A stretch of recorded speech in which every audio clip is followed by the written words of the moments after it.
حضرت حلیمہ کے بیٹے جب گھر آئے نا تو آ کر کے کہنے لگے کہ امی آج اپنی بکری کو جنگل کے شیروں نے اٹھا لیا، جنگل کے جانور اٹھا کے لے گئے، شیر ہماری بکری کو لے گئے۔ تو میرے نبی نے فرمایا کہ میری بکری کو شیر اٹھا کے لے گیا، یہ کیسے ہو سکتا ہے؟ میرے نبی نے فرمایا کہ چلو ہم چلتے ہیں۔ میرے نبی جب جنگل میں پہنچے، میرے نبی کی بھاشا کو، میرے نبی کی زبان کو سارے جنگل کے جانور سمجھتے تھے، اور میرا نبی سارے جانوروں کی زبان جانتا تھا۔ میرے نبی نے جانوروں کو آواز لگائی تو جنگل کے سارے جانور ایک جگہ جمع ہو گئے، سارے جانور ایک جگہ اکٹھا ہو گئے، مگر جو جانور مصطفیٰ کی بکری کو اٹھا کے لے گئے ابھی وہ نہیں آئے۔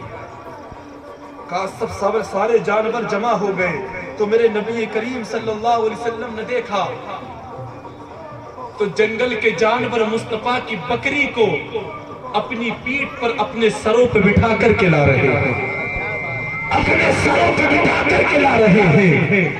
جب لے کر کے آئے بکری کو رکھا مصطفیٰ کے قریب اور مصطفیٰ کے قدموں میں جھک گئے، شیر نبی کے قدموں میں جھک گئے تو میرے نبی نے فرمایا اے شیرو، جنگل کے جانوروں تم نے بکری کو کھایا نہیں، تم کیوں اس کو اٹھا کر کے لے گئے تھے؟ تم نے اس کو کھایا نہیں؟ تو جانور کہنے لگے یا رسول اللہ آپ کئی روز سے جنگل تشریف نہیں لائے تھے، یا نبی ہم آپ کے دیدار کے لیے تڑپ گئے تھے، ہم آپ کی زیارت کے لیے ترس گئے تھے، ہماری آنکھیں یا نبی آپ کے چہرے کو دیکھنے کے لیے تڑپ رہی تھی۔ تو ہم نے آپس میں مشورہ کیا کہ چلو نبی کی بکری کو اٹھا لیتے ہیں، جب نبی بکری کو چھڑانے آئیں گے تو اسی بہانے غلاموں کو مصطفیٰ کا دیدار ہو جائے، اسی بہانے ہم غلاموں کو مصطفیٰ کا دیدار ہو جائے۔ اتنی شان ہے صاحب، جانور بھی کتنا احترام کرتے ہیں۔ تو میرے بھائی میرا آپ سے کہنے کا مقصد ہے سدھر جاؤ، ایک پلیٹ فارم پہ آ جاؤ، ایک دوسرے کی ٹانگ نہ کھینچا کرو، ایک دوسرے کو برا بھلا نہ کہا کرو۔ اور آج کی کنڈیشن دیکھیں میرے جوان جو گھر میں ہے نا، اگر باپ اپنے بیٹے کو اس کے 4 دوستوں کے سامنے اگر یہ کہہ دے کہ بیٹا ایسا مت کر ایسا کر، تو بیٹا اپنے باپ سے ناراض ہو جھگڑتے ہیں بیٹے کہ تم نے ہمارے 4 دوستوں کے سامنے ہماری انسلٹ کر دی، ہماری شان گھٹا دی ہمارے دوستوں کے سامنے۔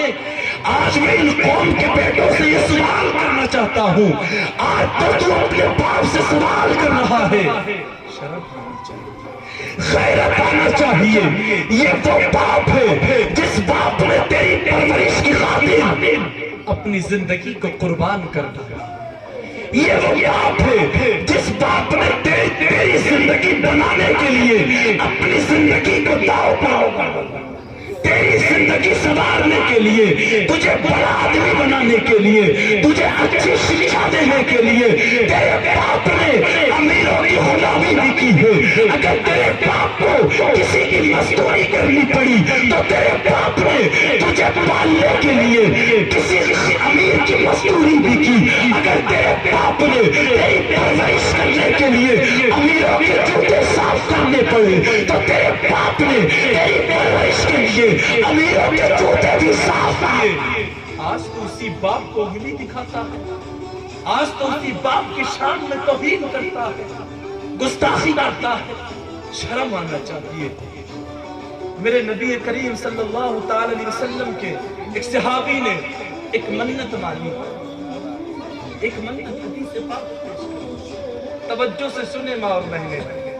ایک صحابی نے منت مانی کہ اللہ اگر میری منت پوری ہو گئی تو میں جنت کے دروازے کے اوپر والے اور نیچے والے حصے کو چوموں گا۔ اب ذرا بول کے بتائیں یار سبحان اللہ، کیا کہا کہ جنت کے دروازے کے اوپری اور نیچے والے حصے کو چوموں گا۔ صحابی تھے اور صحابی تو جنتی. منت مانگی, منت پوری ہو گئی. اب مرنے کے لیے پریشان تھے, یار کب دنیا سے جاؤں گا, کب جنت میں پہنچوں گا, اور کب جنت کے دروازے کے اوپر والے اور نیچے والے حصے کو چوموں گا. اب پریشان رہنے لگے. تو کسی نے پوچھا کہ اس پریشان کیوں رہتے ہو؟ تو کہا کہ یار یہ منت مانگی تھی, منت پوری ہو گئی, اب میں کب اس دنیا سے جاؤں گا, کب اپنی منت کو پورا کروں گا. تو کہا کہ پریشان مت ہو, چلو نبیوں کے نبی سید الانبیاء کی بارگاہ میں چلتے ہیں, مدینے کے تاجدار کی بارگاہ میں چلتے ہیں.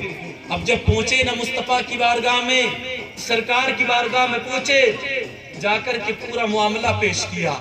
تو میرے نبی نے پر یہ نہیں فرمایا, بلکہ میرے نبی نے فرمایا کہ موت کی دعا کرنے کی کوئی ضرورت نہیں, بس اتنا بتا کہ تیرے والد محترم زندہ ہیں.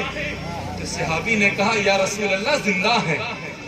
کہا کہ تیری والدہ یعنی تیری ماں زندہ ہے. تو صحابی نے کہا یا رسول اللہ ماں بھی زندہ ہے. تو میرے نبی نے فرمایا دنیا سے جانے کی ضرورت نہیں, اپنے گھر چلا جا اور اپنے باپ کی پیشانی کو چوم لینا, اور دل میں یہ خیال کر لینا کہ جنت کے دروازے کے اوپر والے حصے کو چوم رہا ہوں, اور اپنی ماں کے قدموں کو چوم لینا, اور دل میں یہ خیال کر لینا کہ جنت کے دروازے کے نیچے والے حصے کو چوم رہا ہوں. تو صحابی میرے نبی نے فرمایا بس اتنا کر لینا تیری منت پوری ہو جائے. سبحان اللہ, سبحان اللہ. اتنا کر لینا تیری منت پوری ہو جائے. یہ مقام ہے ہماری. مگر میری قوم کتنا دل دکھاتی ہے نا ماں باپ کا. ماں باپ نے, ماں نے پوری زندگی بیٹے کو پالا, پوری زندگی بیٹے, جب سردی کی لمبی لمبی راتیں آتی تو یہ ماں بچے پیشاب بستر پہ کر دیتے, بستر گیلا ہو جاتا تو یہ ماں گیلے میں خود سو جاتی اور سوکھے میں اپنے لال کو سلاتی. یہ سوچتی کہیں میرے بیٹے کو سردی نہ ہو جائے, یہ ماں سوچتی کہیں میرے لختے جگر کو ٹھنڈ نہ لگ جائے, کہیں اس کی طبیعت خراب نہ ہو جائے, کہیں اس کو بخار نہ آ جائے. اتنی مشقتوں کے بعد اس بیٹے کی پرورش کر کے آج والدین نے پالا ہے. تو یہ بیٹے اپنے ماں باپ کو آنکھیں دکھاتے ہیں, یہ بیٹی اپنے ماں باپ کو آنکھیں دکھاتی ہے. اور قوم کے اس وقت کے حالات میں آپ کو بتاؤں, بعض بیٹے اور بیٹیاں اتنے نافرمان, اتنے نااہل, اتنے نالائق ہو گئے کہ انہی ماں باپ کے سامنے جب بیاہ شادی کا وقت آتا ہے تو سینہ اٹھا کر کے کہتے ہیں کہ بابا شادی کریں گے تو فلاں کی بیٹی سے کریں گے. یہ بات بہت چل رہی ہے کہ شادی کریں گے تو فلاں کی بیٹی سے. ارے تمہیں شرم نہیں آتی ایسی بات اپنے باپ سے کرتے ہوئے, ایسی بات اپنی ماں سے کرتے ہوئے, جو باپ پوری زندگی تیرے سیرے کے سپنے سجاتا رہا, جو ماں پوری زندگی تجھے دلہا بنانے کے خواب دیکھتی رہی, آج تو نے اس باپ کے سپنوں کو توڑ ڈالا. یہ جملہ کہہ کر کے اس ماں کے دل کو دکھا ڈالا. جب تم اپنے ماں کے ماں باپ کے دل کو دکھاؤ گے, سوچو تم سے تمہارے مصطفیٰ کیسے راضی ہوں گے, تم سے تمہارا رب کیسے راضی ہوگا. اور وہ بیٹیاں بڑی بے حیا ہو گئی, بڑی بے شرم ہو گئی, بڑی بے غیرت ہو گئی, جو اپنے ماں باپ سے سینہ اٹھا کر کے یہ کہتی ہے کہ شادی کریں گے تو فلاں کے بیٹے سے کریں گے. شرم آنا چاہیے, غیرت آنا چاہیے ایسے جوان بیٹوں کو, ایسی جوان بیٹیوں کو جو اپنے ماں باپ سے یہ کہے کہ شادی کریں گے تو فلاں کی بیٹی سے کریں گے, شادی کریں گے تو فلاں کے بیٹے سے کریں گے. یہ کردار مصطفیٰ نہیں ہے, یہ پیغام میرے نبی نے نہیں دیا. بتاؤں کیا پیغام دیا میرے نبی نے, کیا پیغام دیا میرے نبی نے. جب میرے نبی کا رشتہ لے کر کے حضرت خدیجہ نے اپنی سہیلی حضرت نفیسہ کو بھیجا, حضرت نفیسہ جب آئی تو میرے مصطفیٰ ایک بازار سے گزر رہے تھے. حضرت نفیسہ مصطفیٰ کے قریب آئی, آ کر کے کہنے لگی کہ یا رسول اللہ, اے آقا محمد, خدیجہ نے آپ کو اپنے نکاح کا پیغام بھیجا ہے. تو میرے نبی نے یہ نہیں کہا کے رشتہ قبول ہے. میرے نبی نے فرمایا اے نفیسہ جاؤ جا کر کے اپنی سہیلی خدیجہ سے جا کر کے کہہ دینا کہ شریفوں کے رشتے کبھی بازاروں میں طے نہیں ہوتے. شریفوں کے رشتے کبھی بازاروں میں نہیں طے ہوتے بلکہ شریفوں کے رشتے تو ان کے ماں باپ ڈیسائیڈ کرتے ہیں. شریفوں کے رشتے تو ان کے والدین طے کیا کرتے ہیں. تو میری قوم اپنے حالات کو سدھارنے کی ضرورت ہے, اپنے آپ کو بدلنے کی ضرورت ہے.